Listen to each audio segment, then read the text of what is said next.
Step into a place full of new ideas and opportunities at Techno India University Tripura, where you learn, grow, and build your future.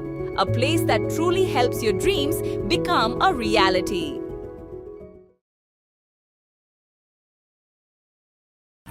এবার আগরতলায় এক নামী ব্যবসায়ীর বাড়িতে petrol বোমা নিক্ষেপ, আতঙ্কে এলাকাবাসী। পুলিশের ভূমিকা নিয়ে প্রশ্ন। আগরতলায় ফের দুষ্কৃতী তাণ্ডব। এবার খোদ আগরতলা শহরের নামী ব্যবসায়ীর বাড়িতে মধ্যরাতে পেট্রোল বোমা ছুড়ে মারার অভিযোগ উঠল দুই অজ্ঞাত পরিচয় যুবকের বিরুদ্ধে। চাঞ্চল্যকর এই ঘটনাটি ঘটেছে আগরতলা শহরের টাউন প্রতাপগড় এলাকার সুরেশ দাস লেনে। আক্রান্ত এই বাড়িটি আগরতলার সুপরিচিত জনতা হোটেলের মালিকের বলে জানা গেছে। ঘটনাটির সিসিটিভি ফুটেজ সহ থানায় লিখিত অভিযোগ জানানো সত্ত্বেও পুলিশের নিষ্ক্রিয়তায় ক্ষোভ উগরে দিয়েছে আতঙ্কিত ব্যবসায়ীর পরিবার ও স্থানীয় বাসিন্দারা। সোমবার আতঙ্কিত ব্যবসায়ীর পারিবারিক সূত্রে জানা গেছে, ঘটনার দিন গভীর রাতে সবাই যখন ঘুমোচ্ছিলেন তখন আগরতলা টাউন প্রতাপগড় সুরেশ দাস লেনে অবস্থিত জনতা হোটেলের মালিকের বাড়ির সামনে এসে দাঁড়ায় অজ্ঞাত পরিচয় দুই যুবক। কিছু বুঝে ওঠার আগেই তারা বাড়িটি লক্ষ্য করে জ্বলন্ত পেট্রোল বোমা ছুড়ে মারে এবং দ্রুত ঘটনাস্থল থেকে চম্পট দেয়। বোমার শব্দ ও আগুনের ঝলকানিতে আতঙ্কিত হয়ে পড়েন ঘরের বাসিন্দারা। পরবর্তীতে বাড়ির সিসিটিভি ক্যামেরা পরীক্ষা করতে দুই অজ্ঞাত পরিচয় যুবকের এই মারাত্মক কাণ্ডটি পরিষ্কার ধরা পড়ে।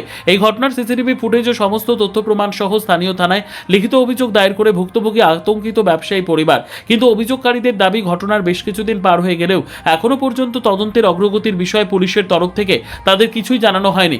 এমনকি কাউকে চিহ্নিত করা বা গ্রেপ্তার করার মতো কোনো সদর্থক পদক্ষেপও দেখা যায়নি। পুলিশের এই রহস্যজনক নীরবতা ও ঢিলেঢালা তদন্তের জেরে তীব্র ক্ষোভের সৃষ্টি হয়েছে। খোদ আগরতলা শহরের এক জনবহুল এলাকায় এমন সিসিটিভি ফুটেজ থাকার পরেও কেন পুলিশ অপরাধীদের ধরতে পারছে না তা নিয়ে বড়সড় প্রশ্নচিহ্ন দেখা দিয়েছে। এই ঘটনার পর থেকে ব্যবসায়ী পরিবার চরম নিরাপত্তাহীনতায় ভুগছেন। শুধু ব্যবসায়ী পরিবারই নয়, গোটা সুরেশ দাস লেন ও প্রতাপগড় সংলগ্ন এলাকার সাধারণ মানুষের মধ্যেও নতুন করে দুষ্কৃতী আতঙ্কের পরিবেশ তৈরি হয়েছে। স্থানীয়দের দাবি, অবিলম্বে পুলিশের নিষ্ক্রিয়তা দূর করে সিসিটিভি ফুটেজ দেখে দুষ্কৃতীদের গ্রেপ্তার করা হোক এবং এলাকায় নিরাপত্তা বৃদ্ধি করা হোক। ত্রিপুরা থেকে বিক্রম কর্মকারের report, crime press Bengal news.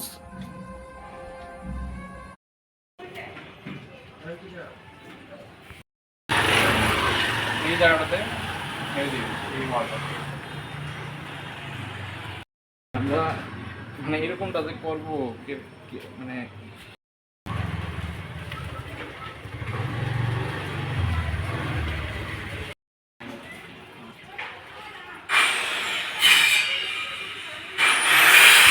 Suresh Das lane, town Pratapgarh Suresh Das lane বলি।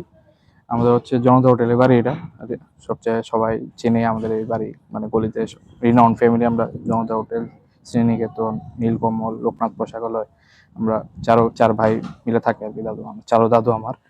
তো রাত্রের 1:15টার দিকে দুইটা ছেলে ওই দিক থেকে এসে স্কুটিতে, নাম্বার প্লেট নেই, সামনে পিছনে নাম্বার প্লেট নেই, দুজনই ফুল ফেস হেলমেট পরা ছিল, এসে একদম ঠিক এই জায়গাটাতে এসে একটা পেট্রোল বোম মেরে দিয়ে গেছে।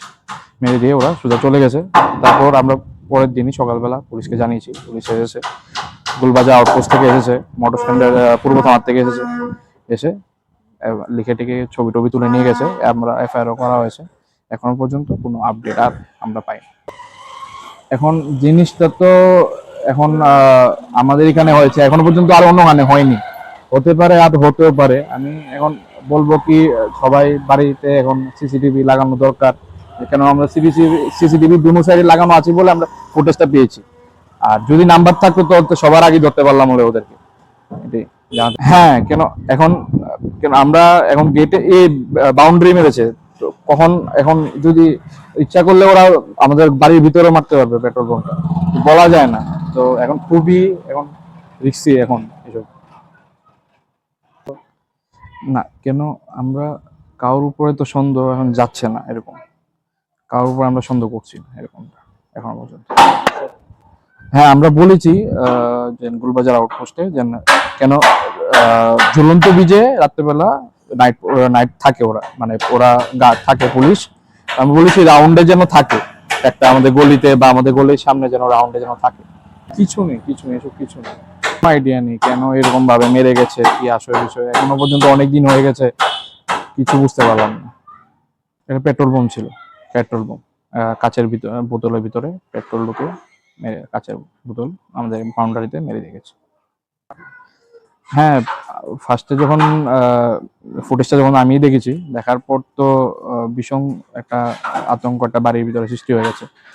সৃষ্টি হওয়ার পর সবাই একটু আতঙ্কে আছে এখন, এমনকি এখন আরো বাড়ির আরো সিকিউরিটি বাড়িয়েছে, আরো 1-2টা নতুন সিসিটিভি ক্যামেরা লাগানো হয়েছে, যেন আরো এসব কিছু হলে ইন ফিউচার যদি এসব কিছু হয় সঙ্গে সঙ্গে যেন ওদেরকে ধরা যায়।